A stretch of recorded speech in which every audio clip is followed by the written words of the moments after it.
Les presentamos a Adeline Baldacchino. Fuerte el aplauso.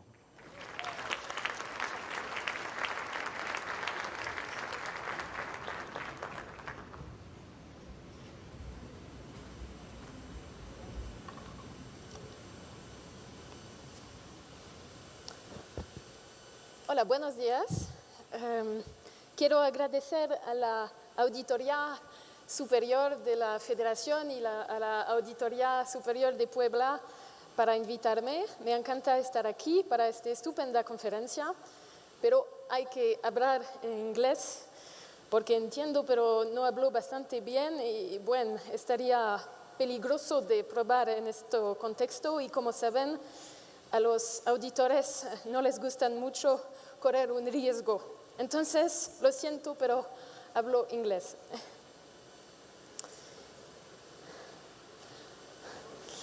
Well, I would like to start with Alice's adventures in the Wonderland, as you can see here. You may wonder why. It's because I was looking for the right image to speak about the quest for evaluation of public policies. This presentation will be about the difference, if there is one, in between performance audits. We have been talking a lot about performance audits and evaluation of public policies, and we have been touching upon that subject too during those 2 days, but you may have noticed that it still seems quite difficult to know what exactly is the difference. So does it exist? Where is this invisible threshold that you cross when you go from performance audit towards evaluation of public policies? So that's why I thought, okay, I'm looking for something very hard to find. I'm looking a bit like Alice, you know, who is going into the wonderland. Sometimes she becomes small, sometimes big, because she eats pieces of cake. It's always hard to understand where she is and what she becomes. There are lots of metamorphoses and strange encounters. And so that's what we will be looking at. During the first part of this presentation, I will be looking more at the problems. And during the second part, which is entitled Through the Looking Glass, Through the Mirror, we will look more at the solutions or the possible solutions. I would also like to start this presentation by explaining in a few words from where I speak and why the French Court of Accounts has developed quite an expertise, as many other SAIs obviously, regarding evaluations, but what is our legitimacy in terms of speaking about evaluation of public policies?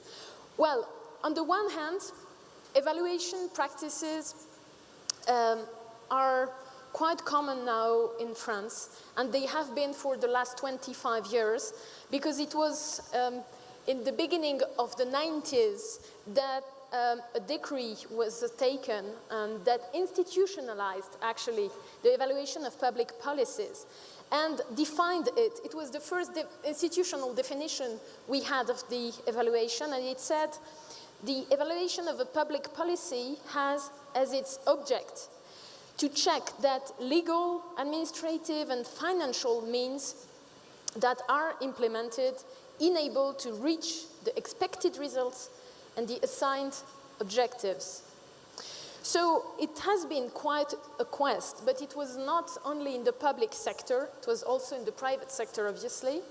But the court, the French Court of Accounts, has become quite an important actor in this sector because in 2008 there was a constitutional change, actually amendments to our constitutional law, and it added the evaluation of public policy within the text of the Constitution as one of the missions of our parliaments And our parliament now has the power to ask the court for evaluation of public policies, and it's implicit that these evaluations must be different in a way from the performance audit that we had been doing for many years. So now just a quick reminder about how the French court works, because it's quite a weird system. It's the first thing you have to keep in mind when thinking about Corte de Cuentas is that we have jurisdictional capacities, meaning that all the auditors are also magistrates. In terms of statutes, it makes a difference because we are irremovable and independent. In France, it's about 250 magistrates at the national level, 350 magistrates in the regional chambers. So all in all, it would be about 600 people working who actually all are able to perform what we call the 4 different missions, jobs, approaches that we now have. And these 4 main areas of activities are, first, financial audit. This is not a surprise. We have been now certifying, giving an annual audit opinion on the state's account for the last 6 years now.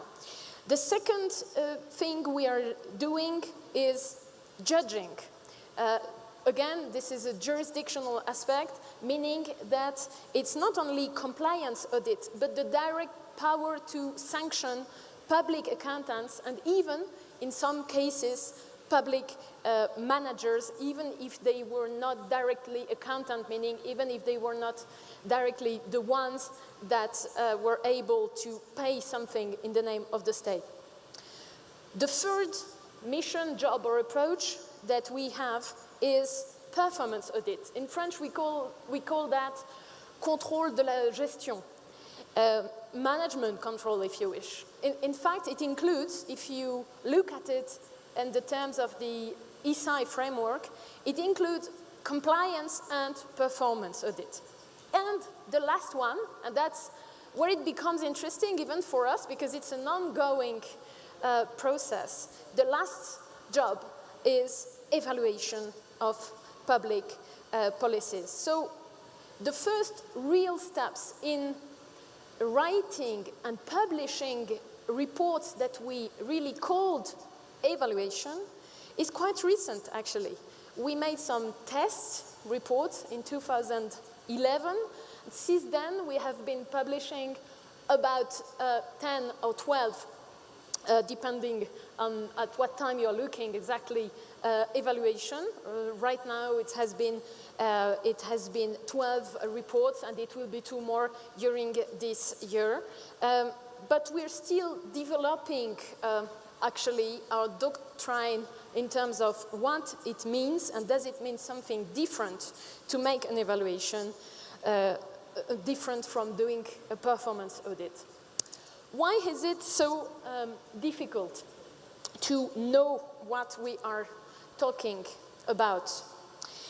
Because actually, we realized while working on the draft of an internal instruction within the French court, because, you know, as the jurisdiction, we have lots of procedures to follow. So we needed to draft another specific procedure for evaluation. And when we had to write down what it means exactly, we realized exactly what one of our colleagues said yesterday, that audits, performance audit and evaluation are like twins. But in the same presentation when we heard that they are like twins, we also heard a bit later that they are distant parents. So are they twins or distant parents? Actually, that's a problem. It's a kind of paradox. Maybe both are possible. Maybe it's like, you know, this rhetoric, this figure in rhetoric that's called an oxymoron, you know, like a black sun or a squared circle, or el círculo cuadrado. The thing is, yes, they are very close but they also are, we think, different, but we have to prove why and how.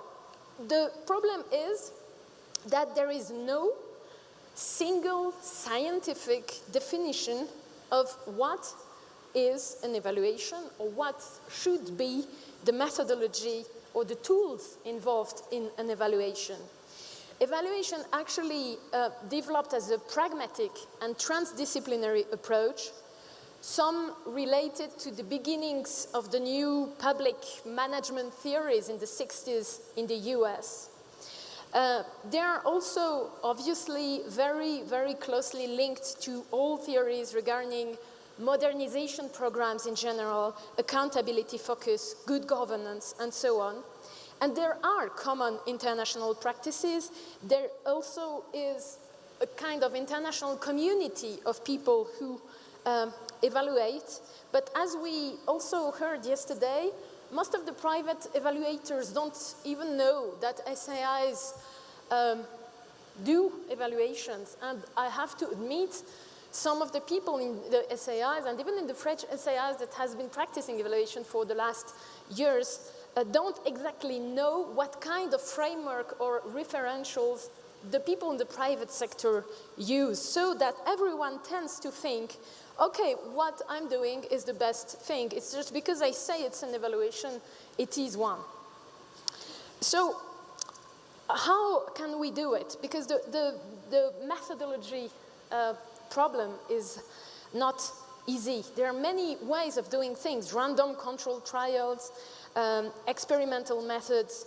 The link with the research is actually very strong, probably stronger than in most our other activities. But there may be as many methodologies and standards as evaluators. The common point is that it's a transdisciplinary approach involving sociology, social and the human resources, sometimes psychology, and so on.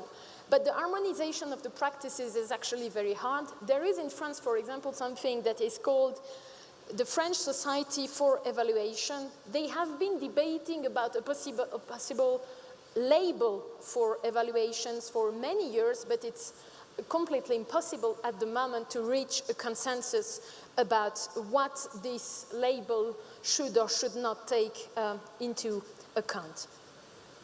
So why is that, again, could we ask? There are many reasons. The first is, how do you look at a social impact? We had some examples during these 2 days. You could look at, well, is the poverty really reduced? Is the literacy rate really improved? Is the pollution really lowered? But there are also so many possible biases depending on the methods you use. So there is an underlying idea behind the concept of evaluation. It's the possibility of social engineering, the idea that public policies have a direct impact on the reality, and that we are entering a kind of experimenting society with this behaviorist approach, where the world becomes a laboratory for social experiments. Behind this idea, there is also the idea that the causality links can be easily identified, whereas it is actually always very complex. You can obviously use control groups, but there are so many ways of using them.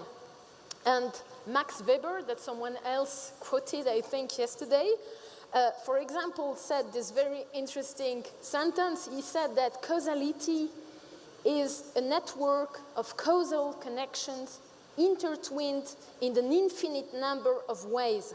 And there is probably no end to causality. So at what point do you stop while looking for the causality? Because when you ask a question, there is also a possibility it modifies the reality. Or there is the possibility that just the question you want to ask to obtain some results. It's particularly true when actually the evaluation is something that was asked for by a specific agency to reach specific policies objectives. And so what we have been looking at in Europe is the growing demand for evaluation, obviously. Even at the European institutional level, the EU Commission is commissioning a lot of evaluation. And this goes hand in hand with the idea that you can have public policies that are more aimed at specific people, more temporary as well, and that you have to start by experiments. There is this example about EU Commission communication that is called Towards Social Investment for Growth and Cohesion, and that explains how the idea is now to develop more and more the programs, social programs that would be conditional, aimed at specific populations and temporary, because there is a need to be able to evaluate their impact. But then even if you are able, and I will come back to the possible methodologies that you can use, then even if you are able to evaluate the impact and to get the results to the citizens, what is the impact of this evaluation? Where there actually were many studies about this problem. One was quite interesting, published in 2008, a few years ago now, in the American Journal of Evaluation. This article was called "The Fairy Godmother Making the Dream of Evidence-Based Policy Come True." And in this article, a few researchers, after evaluating the impact of many evaluations, concluded by saying, I quote, "Many investigations in many countries have shown that evaluation has usually had only modest influence on policy and practice, and evaluative evidence is not the only important component of policy making." Well, we knew that, but it's just to highlight again the fact that there is absolutely no magic filter or potion or recipe, no graal for helping policymakers to make their decisions. This is just one instrument among many others, but probably one that is critical for the future, and that's why we need to reach some kind of even weak consensus about what it is and how we can use it. But this is also why this is a new challenge for SAIs. Because if the SAIs do not look at it and try developing their own standards, then they may become less and less relevant from the point of view of the policymakers as well as from the point of view of the citizens. But why is it a challenge for an SAI to think about evaluation? Well, we saw that already performance audit is quite a challenge. And evaluation is, I will show it in a few minutes, maybe the step beyond. So this challenge has many aspects. First, in terms of mandate, because it is not easy to go beyond performance audit without going into politics. It can make the legislator afraid, and actually we have to be vigilant, because yes, this should not become a republic of judges, as we say in France, because we are judges, but it could be a republic of auditors, meaning by that the auditors, the SAIs, do not have to make politics instead of politicians. So we know that we have to help them, advise them, but obviously not doing their job instead of them or trying so. So that's, again, a question of delimitation, the question of frontier, not easy to solve. But the challenge also is organizational, because doing evaluations has a direct impact on the structure, on the management, and the human resources. We saw a few minutes ago what it means to do performance audit, to develop new kind of expertise, to have a diversity of backgrounds, but it's even more true for evaluation when you have to involve lots of stakeholders and look at new methodologies regarding econometric, sociology, and so on. Also, the same challenge that applies to performance audit, like timing, is huge for evaluation because it's actually very hard to reach some results in less than at least a year. That was what we stated during these last 3 years in France. An evaluation takes at least a year. Also a challenge, obviously, in terms of communications, because you have to completely change the way you treat the relations with your stakeholders, but I will come back to that in a few seconds. I would just like to make a focus right now on what it means, because it is a challenge for SAIs. So what it means for the intersize. It means that we need to have a proper forum to discuss these challenges and issues. And that's why actually I'm here, and why France has tried to develop something in that direction by chairing the evaluation working group, which actually is a subgroup of the knowledge sharing committee of the InterSci. I have to admit, our work is far from perfect, far from finished. However, this group was created in 1992 at the 14th InterSci Congress. So it has been more than 20 years now. And what happened was every 2-3 years for each InterSci Congress, there was a renewed demand for methodological guide, then good practices, then developing fundamental concepts.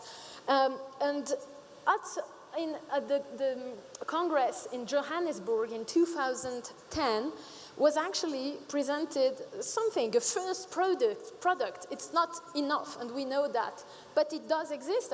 You can have a look at it on the internet, where it is available in 5 languages, including Spanish, obviously, and it's called Evaluation Primer, and it's kind of a state of the art about what evaluation can mean nowadays.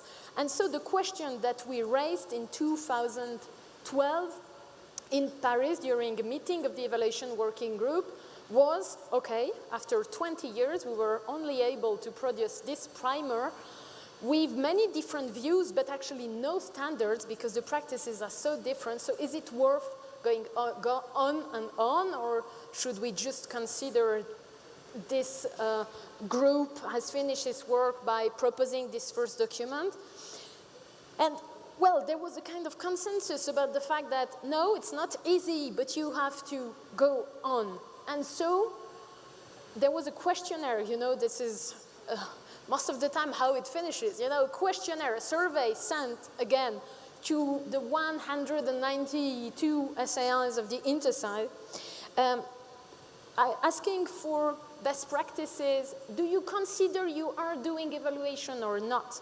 And we analyzed the answers to this questionnaire. The rate of answers was actually relatively low. It was only 23 of the whole community that answered.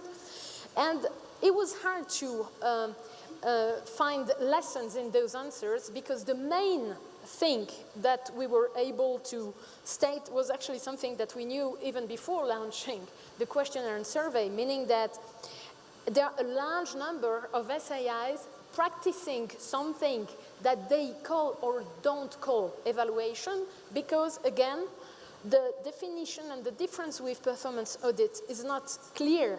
And in a questionnaire, it was not possible to really reach a consensus about where you put the limit.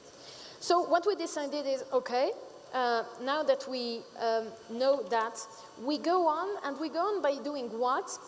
By trying to draft well, standards is not possible, because our first thought was maybe at some point we'll have ESI for evaluation, as we have ESI for financial audit, performance audit, and compliance audit.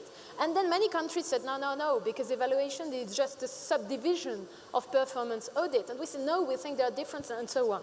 So we decided to stop the discussion regarding the definition and to build something while walking, and to go on by drafting, well, I don't know yet the name of it. It may become guidelines, it may become a general overview of what is possible. Doesn't matter, but what matters is now we go into the concrete approach and use the results of all these first experiments that we had.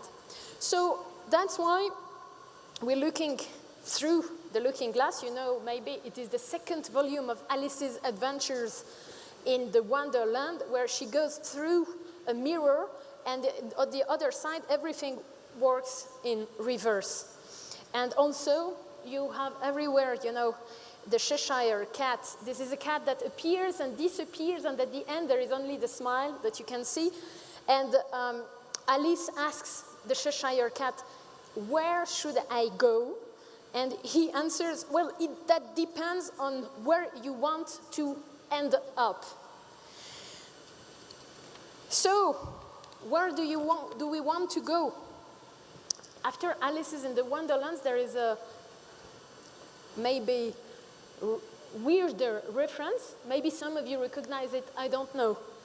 Good thoughts, good words, and good deeds. It's actually the proverb or the main saying of the Achaemenids, you know, the people who lived in Persia, the Persian Empire, 500 BC. And these people invented taxes, among many other things, and built Persepolis and so on. And so I find this saying very interesting, and so this will be, the second part of this presentation will be in 3 sub-chapters: good thoughts, then good words, and then good deeds, so maybe some results. Well, good thoughts, meaning good intentions, good starting points. What are the risks that we should take? Maybe trying to define not what is evaluation, but what it can be. So what did we do in France when we had to draft this new internal text that I talked about? We, after looking quite thoroughly at what it meant, we thought there are 2 main differences between performance audit and evaluation of public policies. The first difference is that whereas performance audit is based on available indicators, that would be what we saw a few minutes ago, the results-oriented performance audit, which looks quite like the evaluation.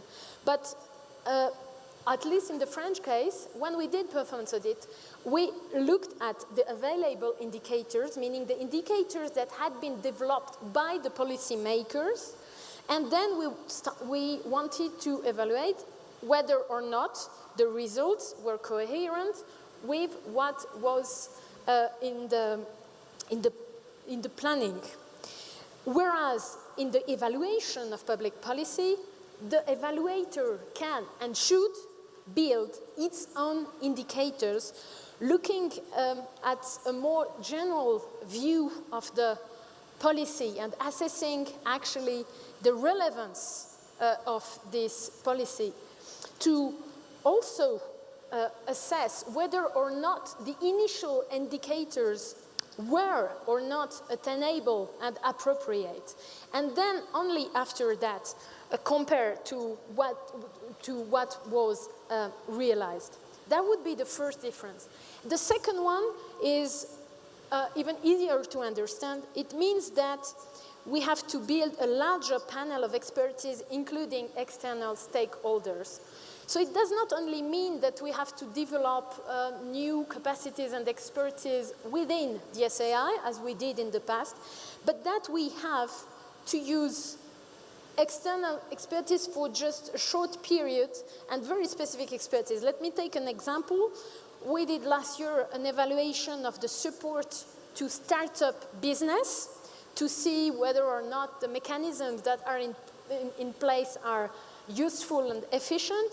And what we did is we established a consultative committee, including national actors that were not at all members of the SAI, of the court. We organized 3 roundtables. We also launched and subcontracted actually 2 polls and surveys directed towards 800 young people to see what was their entrepreneurial culture, and another poll was made by telephone towards 800 business creators to interview them. And we also, and that's an important aspect, relied on benchmarking, international benchmarking of 8 foreign programs, Germany, Belgium, Spain, US, Italy, Israel, UK, Sweden. And for that, we used the network of our Ministry of Finance, the Treasury, because we asked them, and we gave them a few months to make this survey, and sent very detailed and precise information that we were able to use. But that's completely new in terms of approach, because it's not only looking at how you have external stakeholders for communication of the results, it's also involving the external stakeholders in the elaboration of the report at each stage. So where are we in terms of these guidelines that I talked about a few minutes ago, the evaluation working group? Well, there are 19 countries in this group, and they are now, well, we'll send in a few days a new draft text exposing a little bit of what I just said and many other things, and asking them to comment. Like, could you agree on the fact that there are a few things that may differentiate performance audit and evaluation of public policy? Well, these 2 ideas, for example, could be interesting. There may be others. We have to complete that and go forward. Our idea being that for the INCOSAI in 2016, we may have a general document that includes not a definition, again, but many characteristics or possible traits or possible aspects of what an evaluation may be. But in this document, there should not be only overall definitions. There should also be good words, meaning good means, the methods we should develop, the toolboxes. And for the toolboxes, because it is a new approach and because it's transdisciplinary, we have to be creative. That's maybe the main strength actually of this discipline, to be creative and to use different methods. So I won't go into much detail now about what we can include as methods that would be quite new, but I want to quote just a few examples, because those are things that, at least in France, we did not use in a natural way for performance audit. I don't know on your side in Mexico, but most of them are probably new tools that will take years to develop, but that are very important. So some examples to be more concrete. The idea is that, well, any evaluation should involve a review of the scientific literature around the world concerning a specific subject. This is not a common practice. In France, for the performance audit, we are looking at all the past audits. We are looking at the general context, but we are not doing an exhaustive and a general review of international literature regarding the subjects. But for evaluation, we're trying to do so. We think that evaluation should include at least one benchmarking group with international experience, using either the kind of mechanism that I just talked about, the Treasury and its experience abroad, or working with other SAIs and using the results of comparable works by other SAIs. We think that the evaluation approach must include a quantified estimation of the effects of the public policy. And that's where it becomes complex, because what does it mean to quantify the effects of a public policy? Well, there are many ways, again, of doing that. You have to take into account the temporal trends, the evaluation in the time of the public policy, and to look at the history of this policy to be able to give it some value. Secondly, you must be sure before launching the evaluation of the situation and the volume of the implementation of actions to be evaluated. So you have to look at a very specific and very well-defined perimeter. But you also have to be able to differentiate the causality that I talked about at first. And for that, you may use econometric analysis. For example, the analysis of the price of a good or a service at the time of its consumption. You may use the comparison between a group that has benefited from the measure and another control group that has to be as identical as possible and that did not benefit from the measure. You may, for that, use something a bit complicated, and I will not go into detail, that is called the estimation of differences in differences, taking into account the impact in time of these public policies. So the aim of this method is to recreate a kind of fictional situation, something that we call a counterfactual, to assess what would have been the situation without this policy.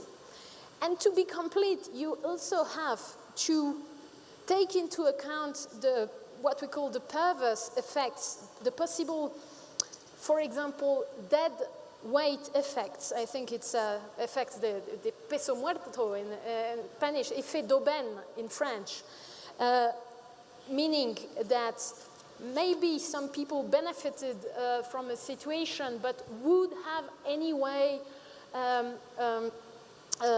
done what they did even without receiving this or that money from the government, so maybe the policy was not that useful.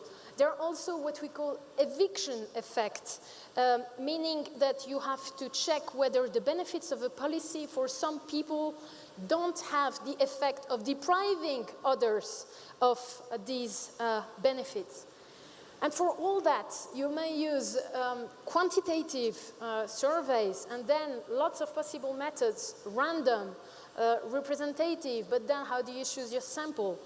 Also qualitative surveys, meaning one-on-one or group interviews, forums, committees, like I just described, or round tables, which are actually the first step. Very easy to organize round table, but we have to go further than that.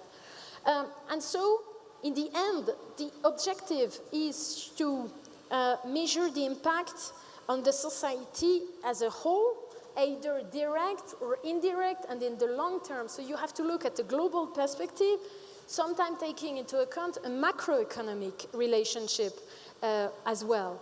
So that's why it's a huge challenge, and that's why we thought that some guidelines in the future, if very specific, may be quite useful. And there is obviously an added value of the SAIs taking that into their hands, and not only the private sector.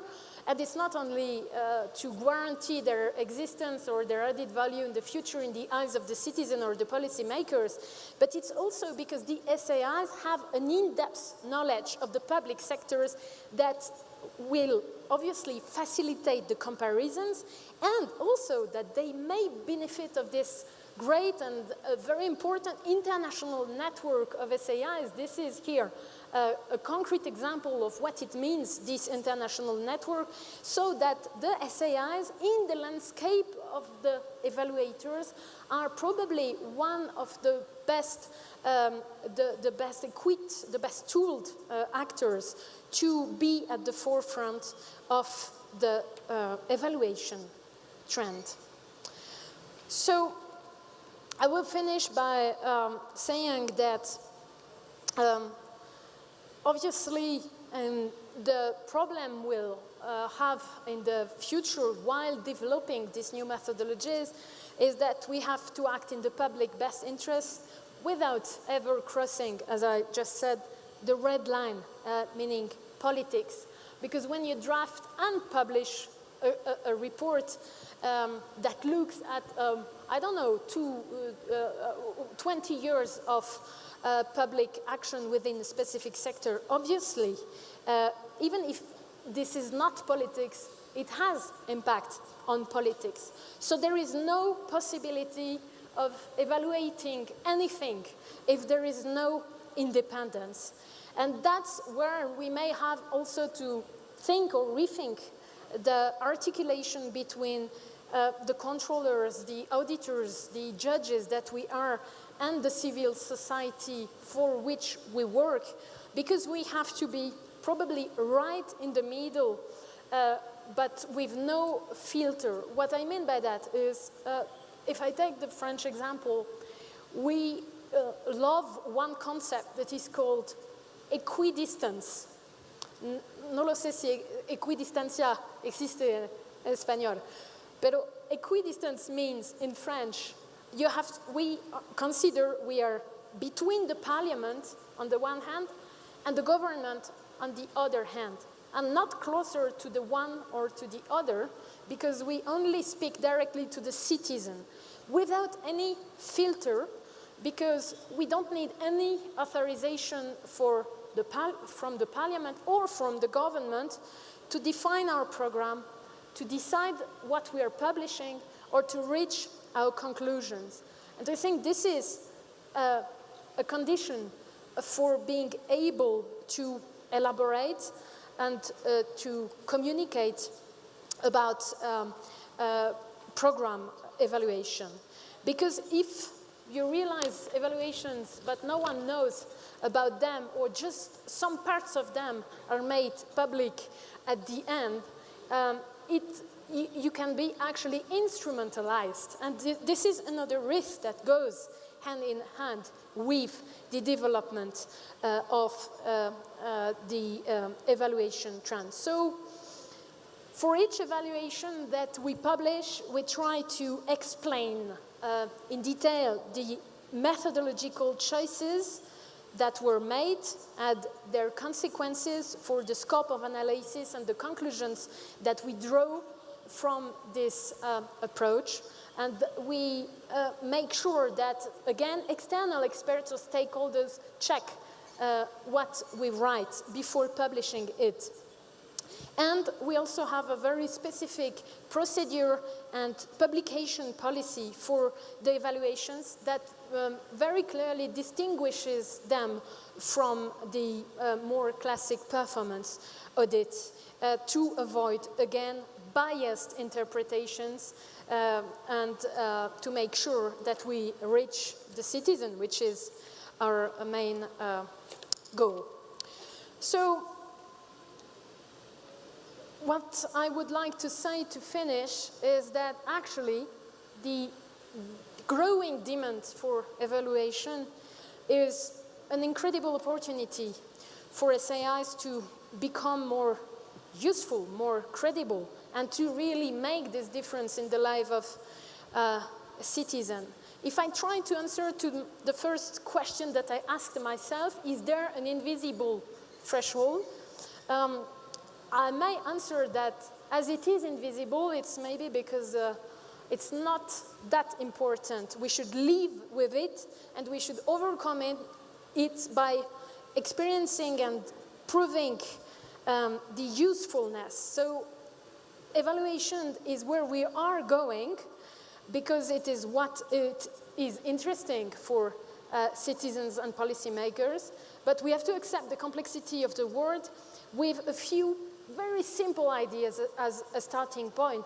Again, if you only have these two powerful ideas that it's an overall and crossover and transdisciplinary approach of the global impacts, first idea, and it includes, it involves many external stakeholders, second idea. Very simple, powerful ideas, very hard to implement. And so then we can maybe, as Alice, enter the wonderland and hope for the best to happen. So I have a last quote. I thought about that even before listening to our colleague from the Netherlands, because it's a sentence from the Auditor General from Netherlands, actually. Yes, I know that we have to change to say the same. I quite like it, and I even like, maybe we could just adjust this sentence and say that we have to change to not to stay the same, but to become something, and this is a quote from, again, Through the Looking Glass, Lewis Carroll, and this is the Red Queen. She speaks to Alice, and she says, here, in this world, in this weird and strange world, you must run as fast as you can just to stay in the same place. That's exactly the idea. But if you want to get somewhere else, you must run at least twice as fast as that. So let's try to run twice as fast as that. Thank you very much.